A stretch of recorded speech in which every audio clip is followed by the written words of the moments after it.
Assalamualaikum warahmatullahi wabarakatuh. Bapak Ibu Guru PAI Pejuang PPG, kembali lagi ke channel Zona PPG PAI. Kita bahas soal pretest PPG PAI tahun 2023 dan pembahasan sesuai kisi-kisi.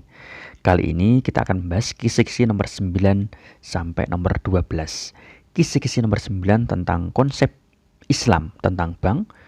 Kisi-kisi nomor 10 bunga bank dalam ajaran Islam. Kisi-kisi nomor 11 riba dalam ajaran Islam. Kisi-kisi nomor 12 fi dalam ajaran Islam. Kita awali dan baca basmalah. Bismillahirrahmanirrahim. Baik, indikator yang pertama disajikan data dan informasi tentang industri perbankan di Indonesia. Mahasiswa dapat menyimpulkan perbedaan ciri-ciri bank konvensional dan bank Islam atau bank syariah taksonomi C5 tingkatnya SD atau sedang. Nomor 1, bank konvensional adalah bank yang menjalankan kegiatan usahanya secara konvensional dan berdasarkan jenisnya terdiri atas bank umum konvensional dan bank perkreditan rakyat. Bank syariah adalah bank yang menjalankan kegiatan usahanya berdasarkan prinsip syariah dan menurut jenisnya terdiri atas bank umum syariah dan bank pembiayaan rakyat syariah. Berikut adalah ciri-ciri bank syariah yang membedakannya dengan bank konvensional, kecuali A. Menghimpun dan menyalurkan dana dengan sistem bagi hasil. B. Bebas dari kegiatan spekulatif yang tidak produktif. C. Bebas dari hal-hal yang rusak, ilegal, atau tidak valid. D. Tidak hanya mendanai kegiatan bisnis yang legal. Nomor 1 perlu digarisbawahi, yaitu ciri-ciri bank syariah yang membedakan dengan bank konvensional, kecuali. Berarti nomor 1 jawabannya D. Tidak hanya mendanai kegiatan bisnis yang legal. Lanjut, soal nomor 2. Prinsip bank syariah dengan memberikan tambahan modal kepada pengusaha untuk perusahaannya dengan perjanjian bagi hasil, baik untung ataupun rugi sesuai dengan perjanjian yang telah ditentukan sebelumnya. Prinsip syariah tersebut adalah A. Wadiah, B. Mudorobah, C. Musyarakah, D. Murobahah. Sebelum dijawab, kita bahas terlebih dahulu. Jadi prinsip syariah pada bank syariah diantaranya 1. Wadiah, artinya titipan uang, barang, dan surat-surat berharga. 2. Mudorobah, artinya kerjasama antara pemilik modal dengan pelaksana dengan memberikan tambahan modal kepada pengusaha untuk perusahaannya dengan perjanjian bagi hasil, baik untung ataupun rugi, sesuai dengan perjanjian yang telah ditentukan sebelumnya. 3. Musyarakah atau syirkah, pihak bank dan pengusaha sama-sama mempunyai andil atau saham pada usaha patungan. 4. Murabahah, yaitu jual beli barang dengan tambahan harga atas dasar harga pembelian yang pertama secara jujur. 5. Qard hasan, yaitu memberikan pinjaman tanpa bunga kepada para nasabah yang baik, terutama para nasabah yang memiliki deposito di bank Islam. Kemudian ijarah, yaitu akad sewa menyewa antara satu atau dua orang atau antara satu lembaga dengan lembaga lain berdasarkan prinsip syariah. Kemudian hiwalah, artinya akad perpindahan utang dari si A kepada B atau C yang tidak bertentangan dengan prinsip syariah. Nah, jadi setelah pembahasan ini kita bisa menjawab nomor 2, jawabannya yaitu B. Mudorobah, yaitu kerjasama antara pemilik modal dengan pelaksana dengan memberikan tambahan modal kepada pengusaha untuk perusahaannya dengan perjanjian bagi hasil, baik untung ataupun rugi, sesuai dengan perjanjian yang telah ditentukan sebelumnya. Lanjut, soal nomor 3. Lembaga keuangan yang fungsi utamanya untuk menghimpun dana yang kemudian disalurkan kepada orang atau lembaga yang membutuhkannya guna investasi atau penanaman modal dan usaha-usaha yang produktif dengan sistem bunga. Lembaga tersebut adalah A. Bank syariah, B. Bank konvensional, C. Bank perkreditan rakyat, D. Koperasi. Ingat teman-teman yang saya garis bawahi ya, dengan sistem bunga. Jadi nomor 3 jawabannya B. Bank konvensional. Soal nomor 4, lembaga yang fungsi utamanya menghimpun dana untuk disalurkan kepada orang atau lembaga yang membutuhkannya dengan sistem tanpa bunga. Lembaga tersebut adalah A. Bank syariah, B. Bank konvensional, C. Bank perkreditan rakyat, D. Koperasi. Ingat Bapak Ibu yang saya garis bawahi dengan sistem tanpa bunga. Jadi nomor 4 jawabannya A. Bank syariah. Nah, kemudian indikator berikutnya disajikan deskripsi kasus peminjaman uang yang terjadi di satu masyarakat.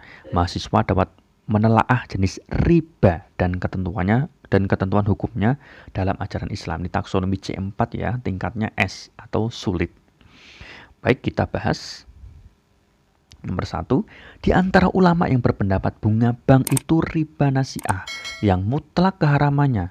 Oleh karena itu, umat Islam tidak boleh berhubungan dengan bank yang memakai sistem bunga, kecuali dalam keadaan darurat adalah A. Mustafa Azharko, B. A. Hasan, C. Majelis Tarjih Muhammadiyah, D. Yusuf Qaradawi.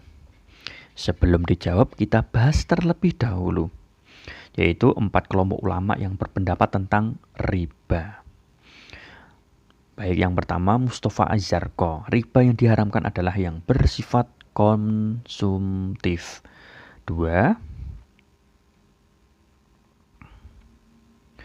A. Hasan berpendapat bahwa bunga bank atau rente seperti yang berlaku di Indonesia bukan termasuk riba yang diharamkan karena tidak berlipat ganda. 3. Majelis Tarjih Muhammadiyah. Ini disampaikan pada saat muktamar di Sidoarjo tahun 1968.